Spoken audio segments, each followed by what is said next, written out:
ज़हीर असलम साहब एक लेजेंड थे। रेसिंग के मामले में वो सुल्तान थे, समुंदर थे वो। पाकिस्तान रेसिंग इंडस्ट्री का बहुत बड़ा नाम है। मेरे दादा की वजह से लेगेसी चल रही है। One of the pioneers of the horse racing, एक यूनिवर्सिटी की हैसियत रखते थे। against the most impossible odds.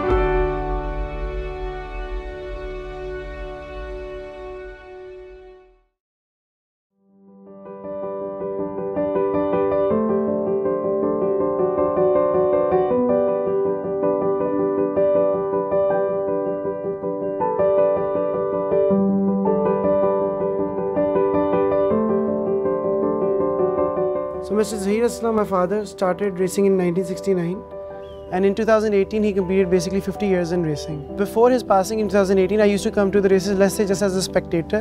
I would come and see the races, I would come and collect the cups, I would enjoy the glamour of it all, but I didn't really know that what all went behind in making this possible. After his passing, I joined the club. I had a racing color as well. It was a black O on a yellow background, and I retired my color and I adopted my father's racing color, which was very popular at the time, and he had been using it for the last 50 years. So basically I asked them to actually give me the racing color so his racing can continue in the same spirit that it was. Of course I knew him as my father, but I really needed to know who he was as a man and how he was recognized at the race club. His love for horses, his love for racing, how he accomplished so much and how he was able to win so many classical races and do so much in this sports. I think it was at least twice that he had 60 horses at a time, starting from the old race club at Jail Road and then moving on to this race club. He had won, I think, 2 derbies and 1,000 guinea as well. And since then, since late of 2018, we have been racing under that racing color, and thus far we have 8 winners. It was a challenge to come thus far because no one expected it. I had no experience in the sport, but we've been able to accomplish quite a few things, and the legacy lives on. Zaheer Aslam साहब एक legend थे racing industry के लिए Lahore race club में। उन्होंने तकरीबन 50 years इस field में बड़े तमतराक और बड़े एहसन तरीके से और बड़ा एक्टिव उन्होंने यहाँ पार्ट जो है ना वो अदा किया है।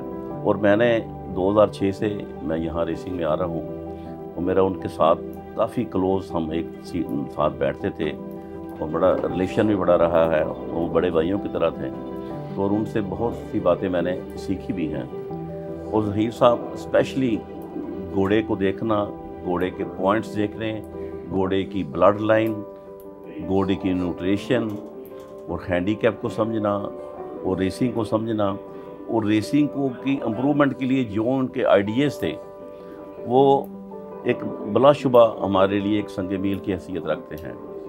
और मैंने अमूमन देखा है कि उनका रेसिंग के लिए जो उनका एनालिसिस होता था कि ये घोड़ा इस तरह दौड़ेगा, पिछली इस रेस इस तरह की है, और वही उनके तजर्बे से हम फ़ायदा भी उठाते रहे हैं। और उन्होंने एक बड़ा शानदार वक्त गुजारा है और अब भी हमें उनकी यादें आती रहती हैं। जब भी रेस क्लब में आते हैं तो उनके बेटे माशाल्लाह उमर साहब उनके नक्शे कदम पर चल रहे हैं और जिस तरह इन्होंने अपने वालिद साहब से बड़ा लर्न किया है और जिस तरह ये इंटरेस्ट रखते हैं, उम्मीद है कि आगे चल के ये अपने वालिद साहब का नाम रोशन करेंगे। कहाँ तक सुनोगे, कहाँ तक सुनाऊँ। ज़हीर मेरा छोटा भाई जो अब इस दुनिया में नहीं है, उसकी एक घोड़ी शी, उसने मुझे कहा कि भाई ये मेरी मतलब घोड़ी सुबह जीत जाएगी। एक बुक मेकर ने वो घोड़ी मतलब पकड़वा दी। जब रेस शुरू हुई तो एक घोड़ा और था वेलप, वो बुक मेकर ने वो घोड़ा ट्राई कराया हुआ था, तो ये घोड़ी उसने पकड़वा दी थी। एक फरलांग रेस बाकी रह गई थी। ये घोड़ी शी कम से कम 10-12 दिन पीछे थी, तो सवार ने मतलब आउट ऑफ द वे जाके मतलब घोड़ी पकड़नी नहीं थी। उसने जब घोड़ी चलाई उसका ज़हन था कि अब घोड़ी जीतेगी नहीं। वो फिर घोड़ी आई आके जीत गई। डाउन अखबार में सुबह उन्होंने लिखा था कि सवार चाहता था कि ये घोड़ी जीते ना, और घोड़ी ने कहा कि मैंने जीत के ही बताना है। एक घोड़ा था उनका रैपिड रॉक जो डर्बी जीता था, वो गेटों पे सवार को फेंक के तो मतलब भाग गया। पूरा राउंड का कोर्स वो भागा जी मतलब घोड़ा। उसके बाद दोबारा उसको पकड़ के लेके गए उधर, फिर गेट में डाला। जब रेस हुई तो डर्बी जीता था वो मतलब 5 दिन बढ़ के। इस तरह मतलब बेशुमार वाक़यात ऐसे हैं कि जो मतलब अब जितनी देर कहेंगे मैं सुनाता जाऊँगा।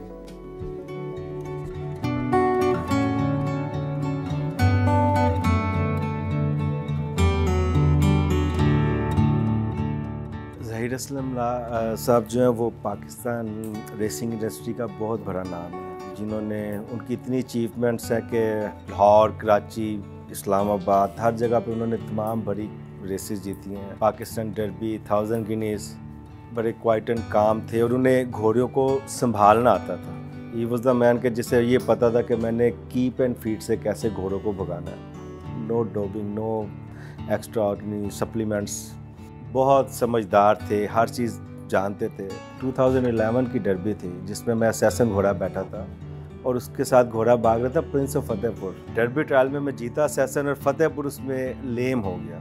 With in 2 weeks Pakistan derby थी और मेरा ये ख्याल था कि ये घोड़ा डर्बी नहीं भाग सकता, लेम है, क्या होगा। वो ज़हीर साहब के अंडर आया, उन्होंने से ट्रेनिंग स्टार्ट की और उन्होंने जस्ट 5 फर्लॉन्ग्स के 2 काम दिए और घोड़ा ले आए। तो मुझे साहब ने कहा यार ये आगा जी कौन सी साइंस कर रहे हैं कि जनाब 5 फर्लॉन्ग के काम घोड़े ने 12 फर्लॉन्ग भागना है। तो मैंने कहा यार वो इंग्लैंड में मैं था तो वो ये ट्रेनिंग करते थे कि आप 2 दफ़ा काम दे दो, काम उसका पूरा हो जाता है, कि नहीं ये घोड़ा कुछ नहीं करेगा। यार वो टाइम आ गया, वो घोड़ा डर्बी भागा, जीत तो मैं गया, लेकिन उस घोड़े ने जितना टफ टाइम दिया वो मेरे लिए अजीब सी थी कि यार ये घोड़ा ऐसे भी भाग सकता है। तो मतलब कि ये उनमें बहुत समझदारी थी, समझते थे घोड़ों को भगाना, संभालना, करना, और पूरा शौक उन्होंने किया। ज़हीर साहब से बड़ी यादें वाबस्ते हैं। जब मैं स्टार्ट में आया तो ज़हीर साहब से जब पहली मीटिंग हुई तो उनसे यही फ़ील हुआ कि अभी तक जितने बंदों से मैं मिला था उनमें से सबसे बेहतर रेसिंग के हवाले से उनका जो था, और सबसे बड़ी जो चीज़ थी ना उनमें, उनकी अगर घोड़ी मेरी उनके साथ दौड़ रही होती थी तब भी वो हमें सही गाइड करते थे, और जो केयर प्रोडक्ट्स के बारे में और बाकी सारी चीज़ों में भी हमेशा उन्होंने गाइडेंस दी है। दूसरा ज़हीर साहब के जब भी उनको कहना है कि उनकी अप्रिशिएट करना, तो उन्होंने कहना है कि इसके लिए तो 2-3 जन्म चाहिए, और रिपीटेडली ये बात करते थे। तो बड़ा वो मतलब डाउन टू अर्थ थे, कोई ऐसी उन्होंने कभी इस तरह नहीं किया था कि मुझे बहुत कुछ पता है। यहाँ पे नॉर्मली जिसको थोड़ा सा भी पता लग जाए वो फिर अपने आप को ना वो समझने लग पड़ता है कि मैं बहुत हूँ।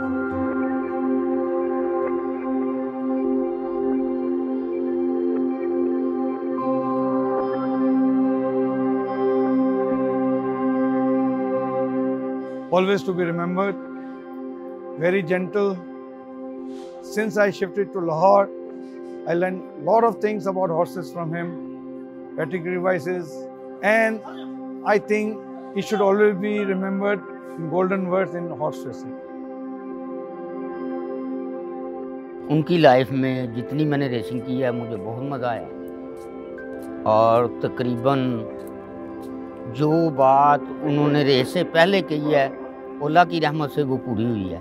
बहुत समझदार और एक रेसिंग किताब थे जो बंद होकर चली गई है वापस। अल्लाह करे कि उनके कहने पे जो भी हमने जो बातें भी उन्होंने हमें समझाई हुई हैं, कुछ अमल किए हैं, कुछ में पास हुए हैं, कुछ में फेल हुए हैं। उन जैसा इंसान ऑनर नहीं आना है।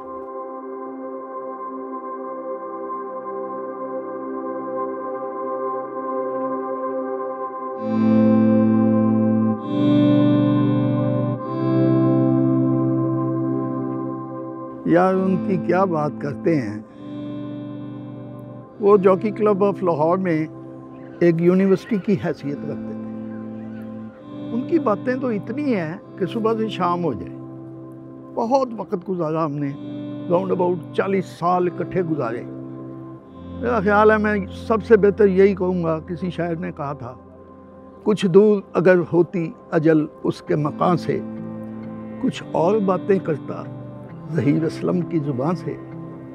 सदियाँ कहीं बीते तो हुआ करते हैं पैदा, वो लोग मिला देते हैं जो मंजिल को निशान से। ज़हीर साहब के साथ बेपनाह वाक़यात हैं। वो इस रेस क्लब के फादर थे। किसी का घोड़ा ख़राब हो गया है, किसी की टांग टूट गई, किसी का XYZ कुछ हो गया है, ऐसे हमदर्दी खुद चले गए हैं, जाके खुद दवाई दी है, ठीक किया है।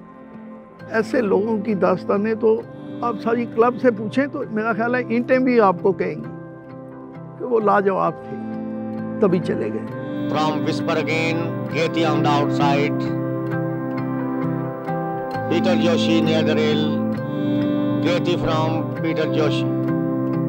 1,000 guineas of Pakistan 1998, won by Bay Park filly, 4 years old, Katie owned by Messrs Rafiq Malik and Zahir Aslam.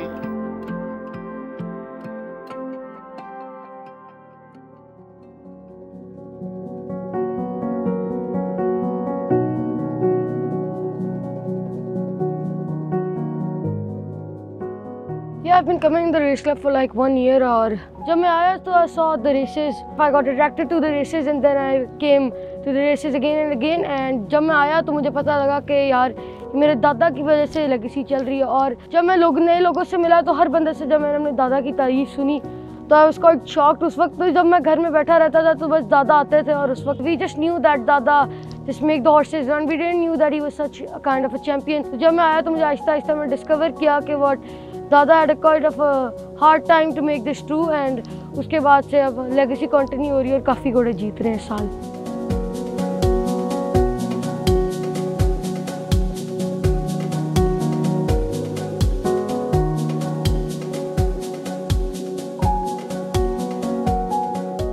ऐसा मान तुम्हारा बेटा नहीं पैदा करना। और एक बात, एक घोड़ा था मेरे पास, बिल्कुल घोड़ी थी, वो घोड़ी ठीक नहीं थी तो मैं उसको लगा था दवाई लगाना है। उन्होंने कहा दवाई लगाना, इसको ये करोगे घोड़ी भाग जाएगी और जीतेगी भी, और वो घोड़ी जीती थी।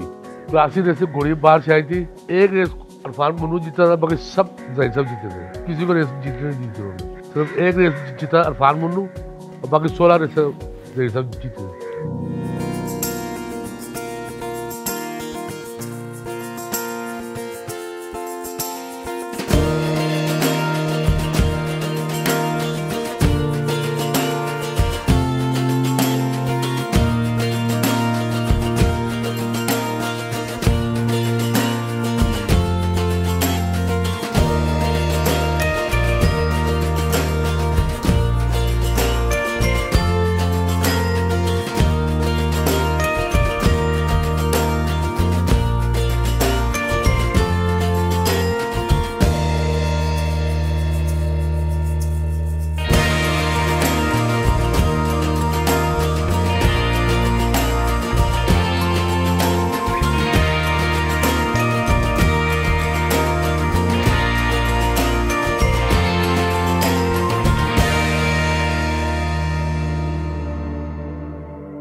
I was actually very young when my father was leading the racing scene at the Lahore Race Club. So I would hear all these amazing stories about the amazing feats he would pull off in terms of winning classical races or winning the most impossible, against the most impossible odds, or even winning imported races. He passed away in late October 2018. We had 13 horses to our name at the time, and I had no experience in the sports, so I didn't know what to do. But it seemed like the right thing to do was to continue on to make sure that the racing colors lived on. So we reduced down the operations to, let's say, 4 horses, and all seemed bleak and hopeless. One of our horses, Senner, out of nowhere pulled through the bench and started winning. Of all races, he won the Mother's Day Cup, and that was the first hope that there is something maybe that I can do as well. So one of my greatest wishes was that my father and I would together actually win a classical race, whether they'd be the Derby or the 1000 Guinea. Unfortunately, that did not come to pass. But to cherish that sentiment, I have actually arranged a memorial cup in his honor so that he is remembered as the leading horse owner that he was, and just to know that the legacy is still alive and the dream is still alive to actually one day win a classical race in his name.